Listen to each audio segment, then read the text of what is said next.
ఆనంది విడాకుల మీద సంతకం చేయడంతో సునంద గారు హ్యాపీగా ఫీల్ అయిపోయి ఊర్వశికి, ఆదిత్యకి ఎంగేజ్మెంట్ చేస్తూ ఉంటుంది. అందరూ ఊర్వశి వాళ్ళ అమ్మ నాన్న, సునంద గారి ఫ్యామిలీ ఎంగేజ్మెంట్లో పాల్గొంటారు.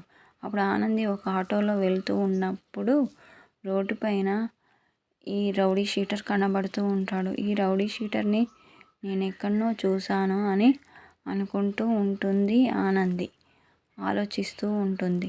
అప్పుడు ఊర్వశి ఈ రౌడీ షీటర్తో మాట్లాడుతుందిగా ఆఫీస్ ముందర అని అనుకుంటూ ఉంటుంది ఆనంది. ఈ రౌడీ షీటర్తోని ఊర్వశికి ఏం పని అని ఆలోచిస్తూ ఉంటుంది. అప్పుడు ఆ రౌడీ షీటర్, మీ అక్క ఎదురా, మీ అక్క ఎటు వెళ్ళిపోయింది, ఎటు పారిపోయింది అని అంటూ ఉంటాడు రౌడీ షీటర్. అప్పుడు షాక్లో ఉంటుంది ఆనంది. మీ అక్క ఆ మత్తు పదార్థాలు తీసుకొని వెళ్ళింది కదరా, పోలీసు వాళ్ళకు కూడా అప్పచెప్పింది కదరా అని అనగానే షాక్లో ఉంటుంది ఆనంది.